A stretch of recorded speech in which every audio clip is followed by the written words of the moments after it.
So maybe a first question would be, give us a state of just your tribes.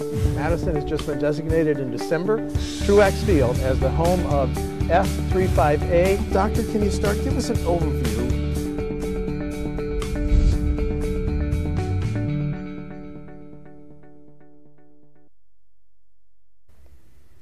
State Representative Bob Kulp of Stratford has represented the 69th District since the special election in 2013, meaning he was elected in 2014, 2016, 2018. But this is an exit view because Representative Kulp has decided, well, to do other things and not seek re-election. Representative Kulp, thanks for the exit interview. I appreciate it. Absolutely, and it's a pleasure to be here as always with you, Steve, and I appreciate and applaud the work that WisconsinEye does on an ongoing basis. Awesome, keeping the people of the state informed. That's what we try to do in the state assembly as well, but you guys do it better. Well, thank you. We consider ourselves a public service, but thank you very much for your compliments. Yeah. So why, you're a fairly young man, why are you not seeking re-election? Sure. You know, I was in 7 years, and I think 7 years is a good amount of time to do the things that you were sent there to do, to have an opportunity to give back to the community, and then to just really say, it's time for fresh blood. I remember Representative Mary Williams told me as she was retiring, she said, Bob, quit before you're cynical. And, well, I'm not cynical. I've told some folks that I can see it in the windshield, but really I think that it's just time to move on, and certainly would have in some ways enjoyed seeking re-election, but it just didn't make sense. It makes more sense to let somebody else come in with new, fresh ideas from a different perspective, and I'm sure that they'll serve the people of the 69th well. It strikes me that there are kind of two models of lawmakers, those that consider themselves professional lawmakers and citizen lawmakers. Mm-hmm. And with your own company, it's a roofing company, right? It is. Mm-hmm. Did you consider yourself the latter category, a citizen lawmaker? Absolutely. I think that there's something about people who see that a job needs to get done, to do it, and then say, I'm done with the job. And that works in the roofing industry, as you indicated. It also works that way in the legislature. It's just time to really let someone else do it. Well, tell us about your district. What unique needs, what special priorities, what projects did you work on over your 7 years? Well, I worked on a lot of things that were for the entire state, but there were some things that I did specifically for the district. Obviously, a good representative will listen to people, and people bring ideas. They'll turn those into law and try to get them across the finish line. One of the things that my colleagues in the Republican Assembly laughed at one time a couple of years ago was they asked what I did for the district, and I said, well, I did a golf cart bill. So I became known as the golf cart guy. But it turns out the city of Loyal, the mayor there's a lot of golf carts, and it was illegal to cross a state highway with a golf cart unless there was a golf course associated with it. So we drafted a bill and got it through that allowed cities and municipalities to make exemptions and exceptions to that to allow people to cross over the state or the state highway. Obviously, that's not the only thing I did, but that was something very, very district specific. When I look at it, I've got on 2 pages here all of the bills that I put through. They're not that impressive in terms of the amount of bills, right. But I think what any good representative will do is they'll understand what the district needs and be able to provide that customer service, if you will, on an ongoing basis that listens and then takes those concerns. And that's what I really tried to do for the district specifically. How has serving since March, in light of the COVID pandemic, how has that changed how you serve the 69th District? Well, it has confirmed my decision to leave because we have some very interesting times coming up. I am certain of that, and I think that others will be probably better suited to do that. But it's not really changed a lot because a lot of what a representative does as far as technically is work via email and phone call and those types of things. There have been a lot more Zoom meetings, as I'm sure you know, and those types of arrangements. It has also been really probably one of the most difficult times in my tenure to serve because of the fact that the passions and emotions are so high. So it changes the role to some extent of the state representative from one of saying, I can put new laws through, I can make things better for you, to just be a listening ear and say, this is how I deal with stress and with the things that come myself. So don't know if that's a direct answer to your question, but that's really how it's impacted the way I view it, and I believe the way my friends and neighbors view my service. Every time I interview an outstate legislator, I like to ask, how long was your commute? How many hours, how many minutes? 2 hours and 16 minutes on a good day. 2 hours and 16 minutes. Yeah. Mm-hmm. You aren't going to miss that, are you? I'm not going to miss that. In fact, on the way down here, I was almost triggered and no, kidding, thinking, "Oh, why am I coming down here?" Well, I'm coming down here to talk to Steve, so it's going to be a good day today. But how has your district fared with the pandemic? Has it had some unique issues? It's not a relatively affluent district, is it? Well, it has the Marshfield Clinic Health Systems, which has been at the forefront of some of the testing and has gotten some large grants from state and federal funds, I believe, to help out with that. So from that perspective, that's it. But, I think one of the things that the 69th is very unique in, it has the highest Mennonite and Amish population of any of the districts, and that actually happens to be my heritage. And it's also largely farm and rural. And what I believe is kind of a reality with COVID and with the whole virus thing is that the closer you are to the farm and the closer you are to those roots, kind of the less fear you have about it, although there is a good deal of concern and fear, and rightly so probably on the concern side. But the district is very much of an outlier, if you will. At least I believe it is, in the sense that it says, we really don't want Madison to tell us what to do. We don't want, just leave us alone. We'll figure this out. We're going to make it through. And I think that speaks to the being close to the farm, really. Well, on that note, just yesterday, the governor extended the statewide mask order until November 21. If your district says, if the heart of your district is leave us alone, how is it responding to that order extending that you and I, when we're in enclosed areas or inside, must wear a face mask? You can imagine. It was my phone, actually, the first notifications, I got 5 or 6 notifications about 3 or 4 minutes after the governor's order, and it was none of it positive. Now, of course, as a legislator, I need to be listening to both sides, and the truth of it is, I have been yelled at by both sides, and pretty equally so, because on one side we're not doing enough, on the other side we don't care, and it has been a really tough time. In fact, back in April, I literally said, why didn't I, and this is an exit interview, so I'm going to be blunt, why didn't I resign rather than just not run again? And then I decided, well, the people of 69th aren't quitters, and by God, as their representative, I'm not going to be a quitter either. So I'm going to hang in here and make sure that their needs are being met throughout the course of time. But people of 69th, as a rule, were not happy with the governor's mask mandate extension yesterday. Thank you for sharing that. You actually considered resigning over the pandemic, over the governor's first mask order, or also in April, we've had this round of debate over police reforms, things like that, but you considered resigning over the pandemic and the order? It was a combination of both, and the idea of it was that it was like when I'm fairly active on social media, and people of the 69th, I think, have applauded that for the most part. When I say active, not a flamethrower, just trying to explain things and let people know what's up at the state government. I think that's part of the responsibility of a good civic leader, as I hope I was. Right. So in doing that, you would literally get yelled at from both sides, and there are certain points where you just say, this isn't worth the hassle for me. It's not. It's wow. But then I said, no. Again, people of 69th aren't quitters, and I'm not going to quit either. So I'll continue to serve them and just suck it up and take it. Now, that's blunt honesty for an exit interview, but that's what it is. And I appreciate that. Yeah. Well, let's go to the front end of your career.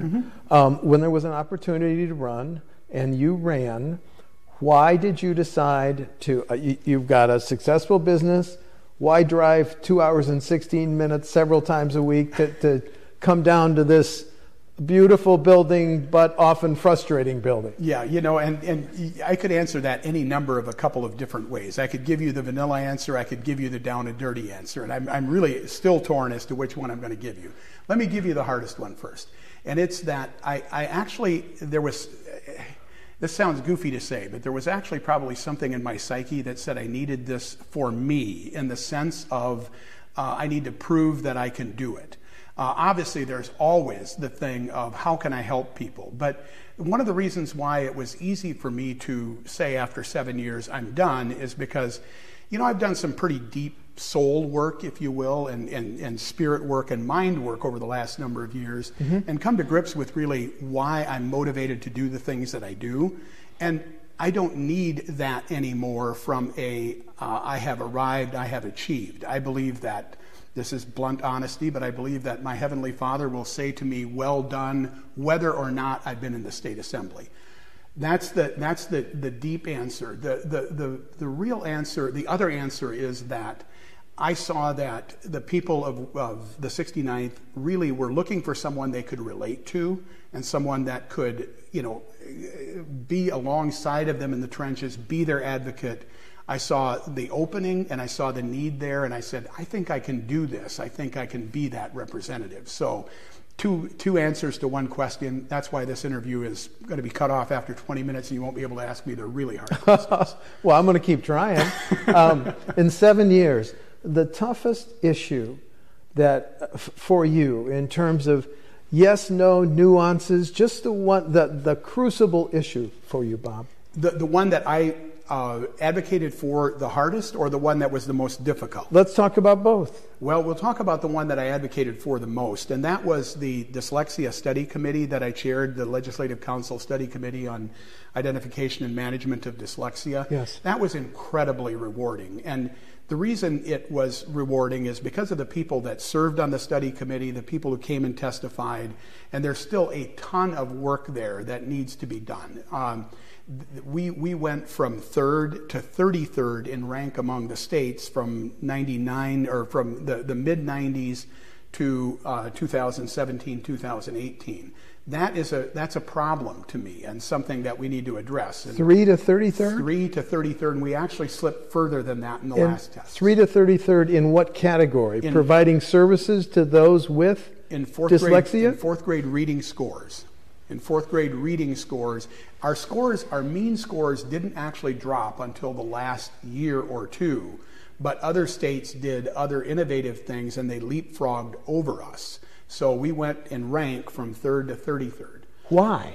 Well, if you would have sat through the study committee, you would have unearthed a lot of reasons for that. And one of the things that we had a UW professor, Mark Seidenberg, testify that we don't have the neuroscience department at colleges working with the teaching curriculum department, and so you have results that aren't really in touch with science, if you will.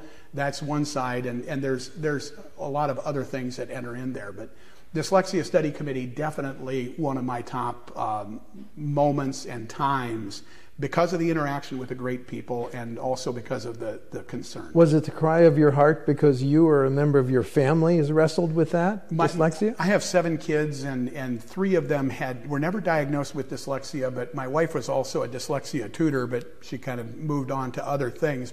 So we had a real heart for that, just because we saw the transformation in my wife's students' lives as they learned to read, and the lights that went off in their mind and in their eyes when they finally got it. It's like, wow, I can read. That is just a gift that you have to give to each and every one. And that's why it really ignited my passion, and why I stood up and said, I'll chair the committee, because they were having a tough time getting a chair to chair that committee.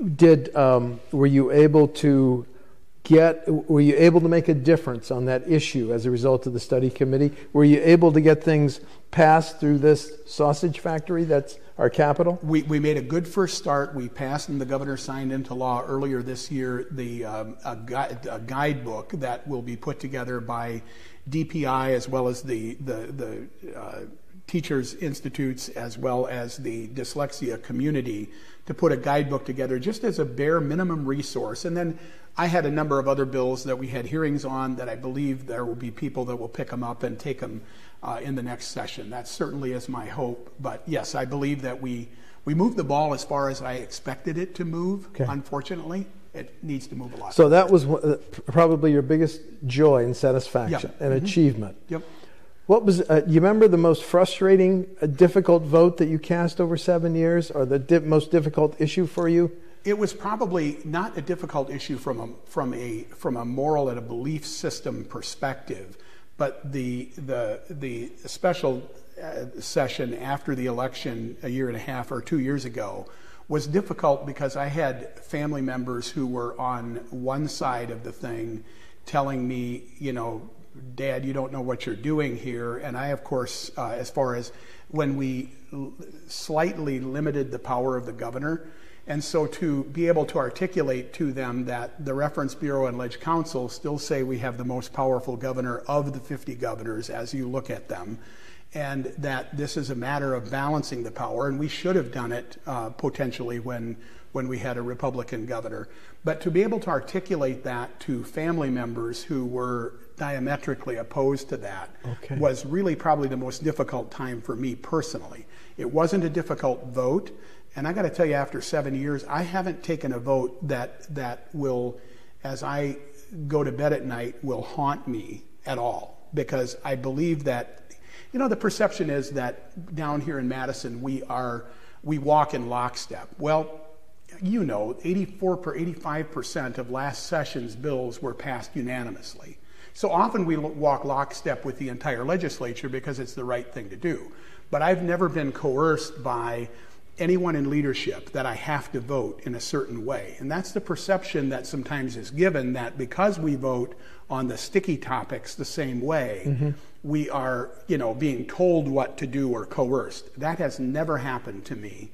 I've taken every vote with full knowledge and understanding of what I was voting on and the why behind it. So, but is this Capitol a more partisan place now than when you first joined it after your special election? I would say it's probably about the same, because that was in the aftermath of Act 10 and all of those things, and the passions were still pretty high. And as you look at the roster of the Assembly, and especially the Assembly, there are less than half of the people here less than a quarter of the people that are here now that actually served during Act 10. Yep, I've looked it up. And in 7 years, I'm already on the upper side of the tenure rank within the Assembly. I'm like number 45 or 46, I believe, in tenure in the Assembly, which says something about the good spin that we have. So if the partisanship has increased, I don't know what you could chalk it up to, but I think it's about the same, because we had the whole Act 10 aftermath and a lot of bad blood there. And that's now ancient history for most people. As a Republican, let me ask you to generalize. What do you think is the biggest difference between Republican legislators and Democratic legislators, just from a general standpoint, just your observations? Oh, wow, that's a good question. I have no doubt that both serve their districts well and listen to the people in their districts, and obviously their districts re-elect them because they reflect their values. I would say that probably the biggest difference that I see, and maybe this is more on a national level, I'm not sure, but is that my impression, this is only my impression because it's a sticky question, is that Republicans tend to legislate based on what are the facts, give me the facts, and they have a hard time getting to the emotion or the feeling of it. Democratic lawmakers tend to be more about, let's do this because it feels good, and the facts, we don't consider that as much. And I think it's really two different languages, and there are big studies that have been done on this of how people get into tribal units, and it's the way they think. And that may be very simplistic, but it's a short interview. So. Well, you're on your way out, but if you could wave a wand and reduce the partisanship in this building, in the legislature, how would you do it?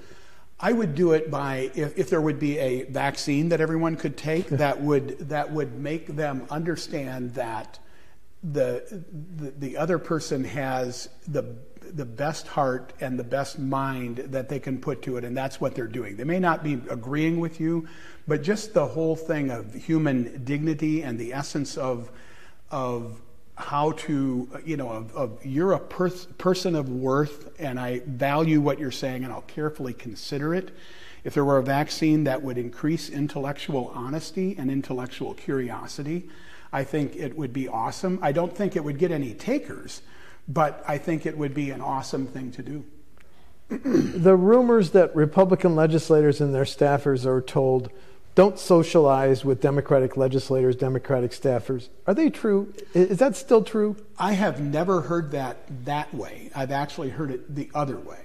So it probably becomes a he said, she said. I've never had anyone on my staff be challenged or anything. That was, when I heard it, I'm like, that's crazy. How can you do that? And the truth of it is, as you know, Steve, there's a lot of collegiality that happens when the lights and cameras aren't on. My first day on December 4th, I believe it was, 2013, I was out on the floor, and one of the gentlemen who's now retired from the other side of the aisle pointed at me and said, the gentleman from the 69th, that he read off something, and then, Jesus wouldn't do whatever we were doing. We were doing something with healthcare that day. And, and I thought, man, I'm in for a fight here. This is fire.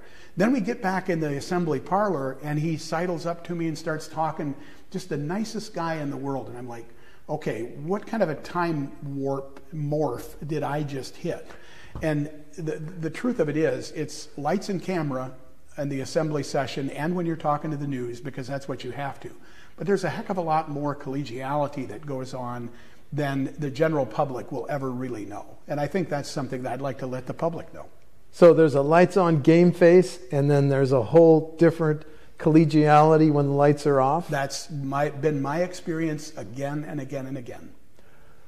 This is fascinating. Now, my next question is the role of social media in you as a legislator. Have you seen it dramatically increase over 7 years? How much attention do you pay for it? Some people are slaves to it. Others may not even catch up with it. Social media.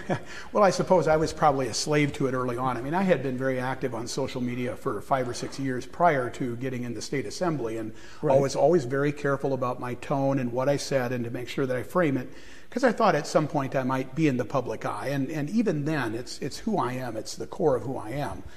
I believe that there has been an embracing of social media as a platform to communicate with by the leaders in the state assembly, especially on our side. I mean, I remember early on, one of the leaders in our caucus called me aside and said, "Bob, you're too active on social media." And I challenged him and said, "Could you please explain, because how many articles have you read on how to effectively communicate on social media?" Because as a business guy, that was important to me. And every new article and study that came out, I would voraciously read to see, okay, how do you actually do this? Right. And about a year or two later, I think there was a sea change, especially in our caucus, that said, look, this is a good way to communicate and to reach out. The downside of it is, you take away so much of the one-on-one, face-to-face. And I think there's been a general coarsening of the culture, because you can be a keyboard warrior just, pounding out raw emotion on keyboards with no repercussions. I think that is something that our society has gone backward on, and I would love to see that change. But it's an invaluable tool for communicating with people. Invaluable tool, but are you concerned that it could be a threat to our fragile democracy, Bob? I am concerned on a couple of things relative to social media. One of them being in the current era, with just understanding how some of the search engines, and that's not social media per se, but how search engines and Facebook, for instance, are embargoing certain things that don't agree with whatever the current thought is. That, I think, is one aspect that really concerns me. Specifically, your question was, though, is there are you concerned about a long-term threat to our fragile democracy by just the tone of so many social media posts? Without question. On the way you phrase that, I appreciate. I think the thing that I would say is that our democracy, our republic, is not as fragile as we think sometimes, but it certainly is I don't think it serves us well to have no checks on our human spirit as we are out there pounding on a keyboard. And that's been always my cry, as a post I did yesterday about the governor's new order, is I want nothing more than people to be safe, courteous, and respectful. And I'm not putting this out there in order to ignite a firestorm, I knowing that it would, but just to communicate and calmly communicate. And over the years, I've been applauded, as probably many other legislators have, because of the coolness and calmness with which I engage personally on social media. So it's also another way for leaders to be leaders and say, this is how you set a tone. I don't know that we always get that from all of our elected officials from top to bottom. In fact, I know we don't. But I think that is the way that we can embrace social media, by showing how it's done respectfully. In the decades that I've been covering our Capitol, I've been fascinated by the continual, not debate, but the idea of a rural and an urban agenda. Mm-hmm. So here's my question. Do you think legislators from our largest cities understand the issues in the 69th district, and your constituents in the 69th understand the severe urban crime and K-12 issues in the city, in MPS, the city of Milwaukee? I don't think there is a lot of understanding going either way. I mean, I know that from the 69th district, we consider Madison and Milwaukee to be northern Illinois. I'm not speaking for the entire district. I'm saying that's something that that we've considered up there. And my guess is the same is true the other way. You called us outstate legislators early on in the interview, and it's a matter of, again, is it a bad thing to call you an outstate? No, okay. I don't mind. Okay. As long as I'm not flyover country, although I am over that O'Hare path to China. I was going to apologize if you felt insulted, but go ahead. No, I didn't feel insulted.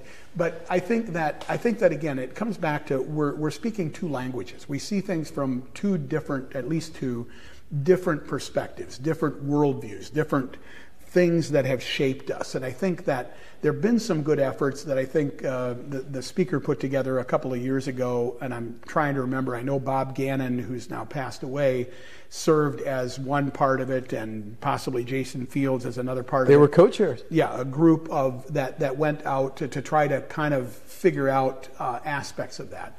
I think that what the best way forward is to, again, just have at the core of who you are the knowledge and understanding that others may have a different experience that I do. It's not just my experience is not the only one in the world. That works as well with the whole the whole race issue that we have today. If we understand that I am not a black person, so I don't understand how the world sees me differently. I mean, it's just understanding that we have two different ways, at least two different ways of seeing the world, and acknowledging that and respecting it.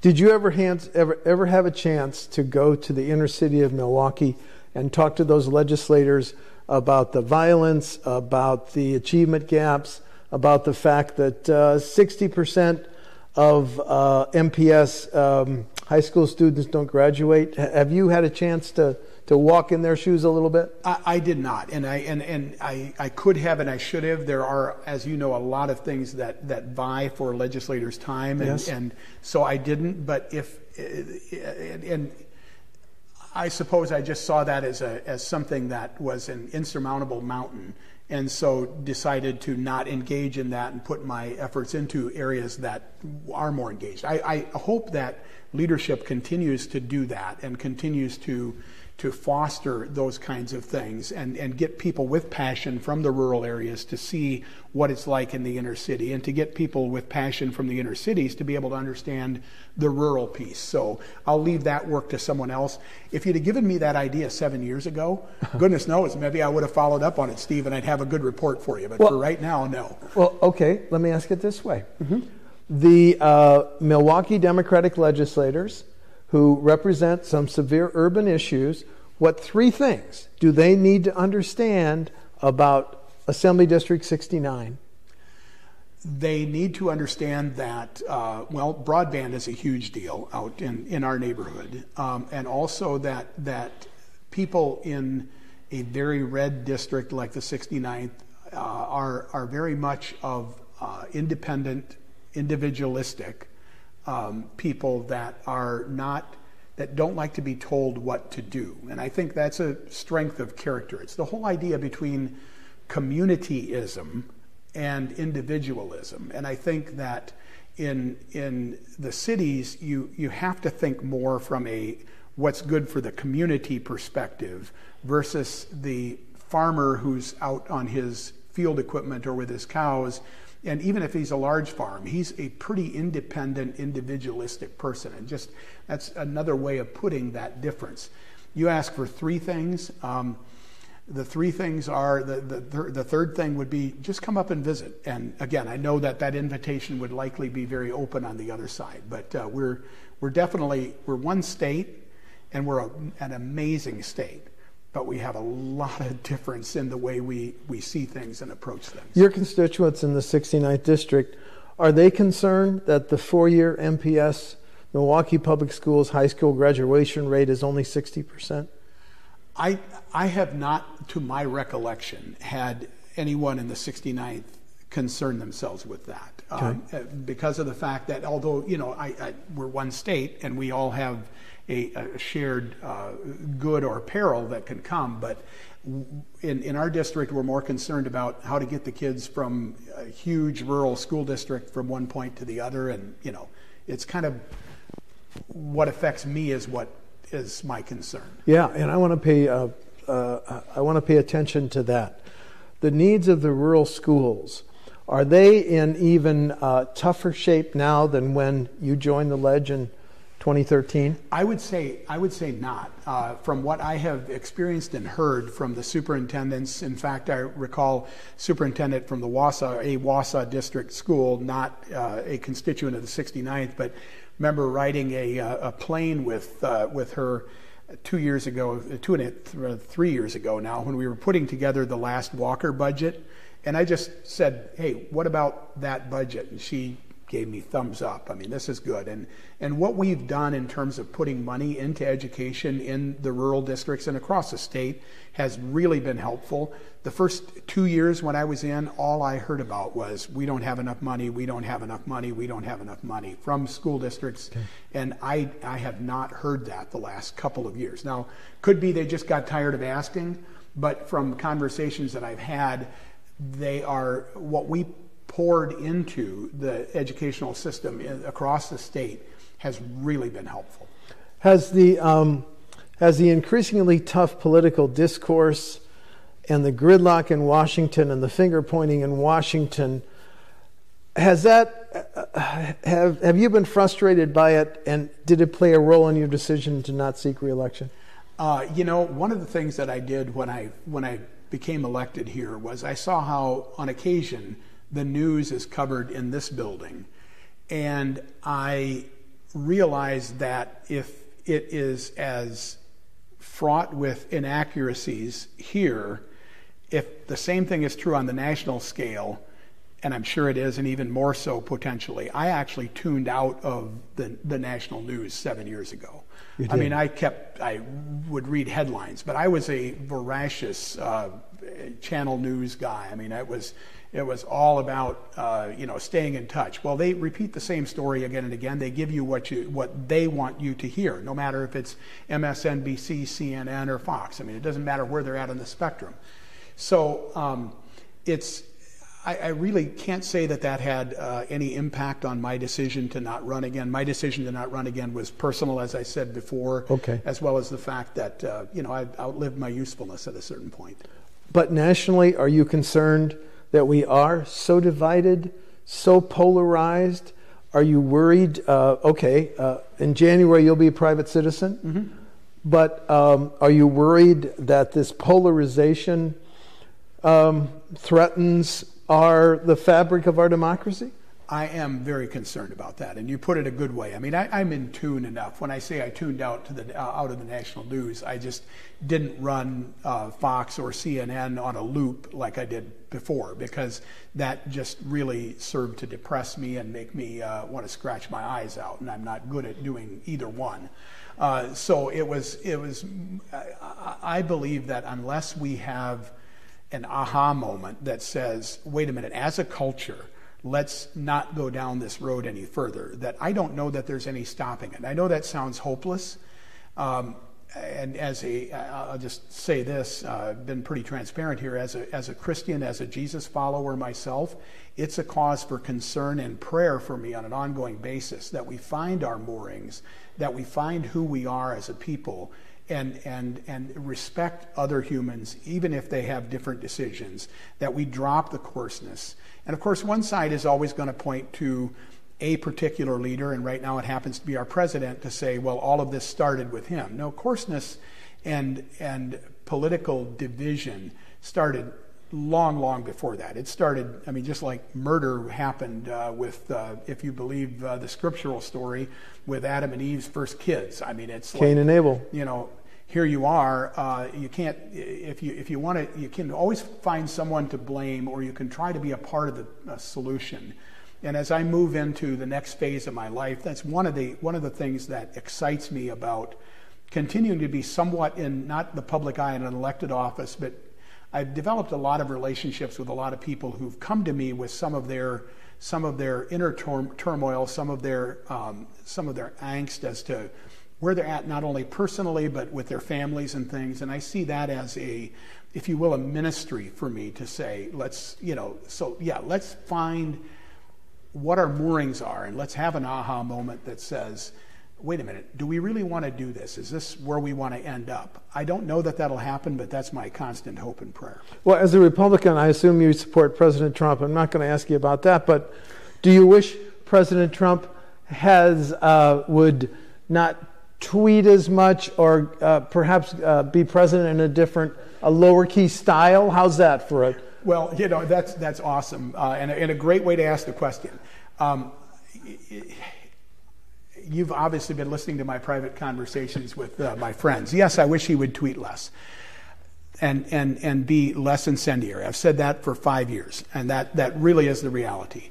The truth of it is, though, if you look at, and this may sound partisan, I don't want it to come across that way, but if you look at how they turned, how the other side of the aisle turned John McCain and Mitt Romney into people that hated dogs and that all kinds of things, if you remember those elections, the Republicans almost needed a Street Fighter type in order to cut through the clutter. So I think there may be something of that resonates with the people on the Republican side. I see. I have always said that I don't defend President Trump. I did vote for him in the first election. I'll happily vote for him now based on the record of what I believe that he's done that's been good for prison reform, for lifting all of us up in terms of wages from 60 to 69,000 median income across the country. There are a lot of positives that the president has done. So what I always challenge people to think about is, don't worry about what they say. Pay more attention to what they do. And I think that's something that is very critical. You can say all the nicest things in the world and not do anything. I would rather have somebody who says some really ill-advised things, but makes moves that work and that make society a better place. Everyone will be the judge as to whether the president did that or not. I believe that he did, so that he wins my vote this fall. Very thoughtful conversation. Maybe I should end it this way. What advice will you give your successor representing Assembly District 69? Well, I set about to, my mantra early on was that I will work hard, I will listen well, and I'll do my best to serve with honor, duty, and respect, and dignity and respect. And I believe that's really critical to anyone who is serving in any level of public office. And I think that I don't know that I can improve on that, and it's not like I have a trademark on that, but I just think that honor, dignity, and respect go such a long way, and work hard and listen well are keys to it. So that would be my advice, and that's what I've already told the person running on the Republican side, Donna Rosar, that would be what I would expect of her. So hopefully this fall we'll have clarity as to what happens going forward. I'm certain that The 69th district will elect a representative that represents them well because they've always done that. I think that there are a lot of good things ahead for Wisconsin and for the United States. Bob Kulp, whose career representing the Assembly District 69 as a Republican from Stratford, will end in January. Very thoughtful exit interview. Really appreciate it. Thank you for sharing it with WisconsinEye. My pleasure, Steve. I will miss these. Thank you, sir. Take care. This program is a production of WisconsinEye, an independent, nonpartisan, nonprofit media network with a mission to inform, educate, and engage the citizens of Wisconsin. WisconsinEye is the nation's first and only independently funded state civics broadcast network, providing gavel-to-gavel access to government proceedings and events at the state capitol.